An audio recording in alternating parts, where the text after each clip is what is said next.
प्यारे प्यारे दोस्तों, नमस्कार। स्वागत है आप सभी का मेरे YouTube चैनल में। और आज हम लोग NCERT क्लास 12 चैप्टर 4 को पढ़ेंगे और हमारे इस चैप्टर का नाम है बनारस दिशा, जिसको लिखा है केदारनाथ सिंह जी ने।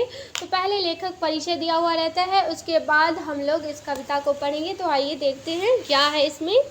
केदारनाथ सिंह का जन्म बलिया जिले के चकिया गांव में हुआ।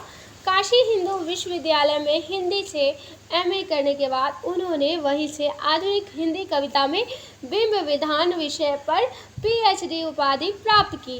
कुछ समय गोरखपुर में हिंदी के प्राध्यापक, फिर जवाहरलाल नेहरू विश्वविद्यालय में भारतीय भाषा केंद्र में हिंदी के प्रोफेसर के पद से अवकाश प्राप्त किया। केदारनाथ सिंह मूलतः मानवीय संवेदनाओं के कवि हैं। अपनी कविताओं में उन्होंने बिंब विधान पर अधिक बल दिया है। केदारनाथ सिंह की कविताओं में शोर शराबा न होकर विद्रोह का शांत और शांत स्वर सशक्त रूप से उभरता है। जमीन पक रही है संकलन में जमीन, रोटी, बैल आदि का उनकी इसी प्रकार की कविताएं हैं। संवेदना और विचार बोध उनकी कविताओं में साथ साथ चलते हैं। जीवन के बिना प्रकृति और वस्तुएं कुछ भी नहीं है। यह एहसास उन्हें अपनी कविताओं में आदमी के और समीप ले आया है। इस प्रक्रिया में केदारनाथ सिंह की भाषा और भी नम्य और पारदर्शी हुई है और उसमें एक नई ऋजुता और बेलोसपन आया है। उनकी कविताओं में रोजमर्रा के जीवन के अनुभव परिचित बिंबों में बदलते दिखाई देते हैं। शिल्प में बातचीत की सहजता और अपनापन अनायास ही दृष्टिगोचर होता है।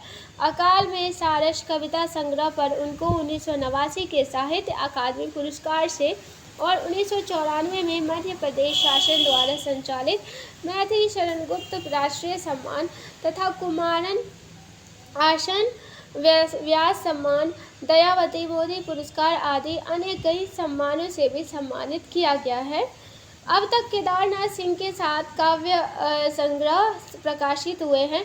अभी जमीन पक रही है, यहाँ से देखो, अकाल में सारस, उत्तर कबीर तथा अन्य कविताएं, बाघ, टॉलस्टॉय और साइकिल, कल्पना और छायावाद और आधुनिक हिंदी कविता में बिंब विधान का विकास उनकी आलोचनात्मक पुस्तकें हैं। मेरे समय के शब्द तथा कब्रिस्तान में पंचायत निबंध संग्रह है। हाल ही में उनकी चुनी हुई कविताओं का संग्रह प्रतिनिधि कविताएं नाम से प्रकाशित हुई है। उनके द्वारा संपादित ताना बाना नाम से विविध भारतीय भाषाओं का हिंदी में अनुदित काव्य संग्रह हाल ही में प्रकाशित हुआ है। बनारस कविता में प्राचीनतम शहर बनारस के सांस्कृतिक वैभव के साथ ठेठ बनारसीपन पर भी प्रकाश डाला गया है। बनारस शिव की नगरी और गंगा के साथ विशिष्ट आस्था का केंद्र है। बनारस में गंगा के घाट, मंदिर तथा मंदिरों और घाटों के किनारे बैठे भिखारियों के कटोरे जिनसे वसंत उतरता है का चित्र बनारस कविता में अंकित हुआ है। इस शहर के साथ मिथकीय आस्था, काशी और गंगा के सानिध्य से मोक्ष की अवधारणा जुड़ी है। गंगा में बंधी नाव एक और मंदिरों घाटों पर जलने वाले दीप तो दूसरी तरफ कभी न बुझने वाली चिताग्नि, उनसे तथा हवन इत्यादि से उठने वाला धुआं, यही तो है बनारस। यहाँ हर कार्य अपनी रौ में होता है। यह बनारस का चरित्र है। आस्था, श्रद्धा, विरक्ति, विश्वास, आश्चर्य और भक्ति का मिला जुला रूप बनारस है। काशी की अति प्राचीनता, आध्यात्मिकता एवं भव्यता के साथ आधुनिकता का समाहार बनारस कविता में मौजूद है। यह कविता एक पुरातन शहर के रहस्यों को खोलती है। बनारस एक मिथक बन चुका शहर है। इस शहर की दार्शनिक व्याख्या यह कविता करती है। कविता भाषा संरचना के स्तर पर सरल है और अर्थ के स्तर पर गहरी। कविता का शिल्प विवरणात्मक होने के साथ ही कवि की सूक्ष्म दृष्टि का परिचायक है। दिशा कविता बाल मनोविज्ञान से संबंधित है, जिसमें पतंग उड़ाते बच्चे से कवि पूछता है, हिमालय किधर है? बालक का उत्तर बाल सुलभ है कि हिमालय उधर है जिधर उसकी पतंग भागी जा रही है। हर व्यक्ति का अपना यथार्थ होता है। बच्चे यथार्थ को अपने ढंग से देखते हैं। कवि को यह बाल सुलभ संज्ञान मोह लेता है। कविता लघु आकार की है और यह कहती है कि हम बच्चों से कुछ न कुछ सीख सकते हैं। कविता की भाषा सहज है। बनारस। इस शहर में वसंत अचानक आता है, और जब आता है तो मैंने देखा है लहर तारा या मडुआ डीह की तरफ से उठता है धूल का एक बवंडर, और इस महान पुराने शहर की जीभ किरकिराने लगती है। जो है वह सुगबुगाता है, जो नहीं है वह फेंकने लगता है पंचखिया। आदमी दशाश्वमेध पर जाता है और पाता है घाट का आखिरी पत्थर कुछ और मुलायम हो गया है। सीढ़ियों पर बैठे बंदरों की आंखों में एक अजीब सी नमी है और एक अजीब सी चमक से उभर उठा है। भिखारियों के कटोरों का निचाट खालीपन। तुमने कभी देखा है खाली कटोरे में वसंत का उतरना? यह शहर इसी तरह खुला है, इसी तरह भरता और खाली होता है यह शहर। इसी तरह रोज रोज एक अनंत शिव ले जाते हैं कंधे अंधेरी गली से चमकती हुई गंगा की तरफ। इस शहर में धूल धीरे धीरे उड़ती है, धीरे धीरे चलते हैं लोग, धीरे धीरे बजते हैं घंटे। शाम धीरे धीरे होती है। यह धीरे धीरे होने की सामूहिक लय दृढ़ता से बांधे हैं समूचे शहर को। इस तरह की कुछ भी गिरता नहीं है, हिलता नहीं है कुछ भी, कि जो चीज़ जहाँ थी वहीं पर रखी है, कि गंगा वहीं है, कि वहीं पर बंधी है नाव, कि वहीं पर रखी है तुलसीदास की खड़ाऊ सैकड़ों बरस से। कभी सही साँझ बिना किसी सूचना के घुस जाओ इस शहर में, कभी आरती के आलोक में।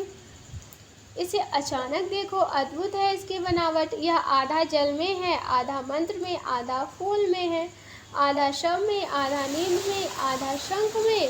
अगर ध्यान से देखो तो यह आधा है और आधा नहीं है। जो है वह खड़ा है बिना किसी स्तंभ के, जो नहीं है उसे थामे है। राख है, रोशनी के ऊंचे ऊंचे स्तंभ। इसे अचानक देखो, अद्भुत है इसकी बनावट। यह आधा जल में है, आधा मंत्र में है, आधा फूल में है, आधा शव में है, आधा नींद में है, आधा शंख में। अगर ध्यान से देखो तो यह आधा है और आधा नहीं है। जो है वह खड़ा है बिना किसी स्तंभ के, जो नहीं है उसे थामे है। राख और रोशनी के ऊंचे ऊंचे स्तंभ, आग के स्तंभ और पानी के स्तंभ, धुएं के, खुशबू के, आदमी के उठे हुए हाथों के स्तंभ, किसी अलक्षित सूर्य को देता हुआ अर्घ्य। शताब्दियों से इसी तरह गंगा के जल में अपनी एक टांग पर खड़ा है यह शहर, अपनी दूसरी टांग से बिल्कुल बेखबर। दिशा, हिमालय किधर है? मैंने उस बच्चे से पूछा जो स्कूल के बाहर पतंग उड़ रहा था। उधर उधर, उसने कहा, जिधर जिसकी पतंग भागी जा रही थी। मैं स्वीकार करूं, मैंने पहली बार जाना हिमालय किधर है। आइए इसके शब्दार्थ को देख लेते हैं। लहर तारा या मडुवाडी बनारस के मोहल्ले के नाम। बवंडर, अधेर, आंधी। सुगबुगाना, जागरण, जागने की क्रिया। पचखिया, अंकुरन। निचाट, बिल्कुल, एकदम। सही साँझ, शाम की शुरुआत। स्तंभ, खंभा, अलक्षित, अज्ञात, न देखा हुआ। अर्घ्य, पूछा कि 16 उपचारों में एक। और दशाश्वमेध, बनारस के एक घाट का नाम जहाँ पूजा स्नान आदि होता है। ये लेक्चर सुनने के लिए आप सभी का बहुत बहुत धन्यवाद। आशा करती हूँ ये लेक्चर पसंद आया होगा। नमस्कार।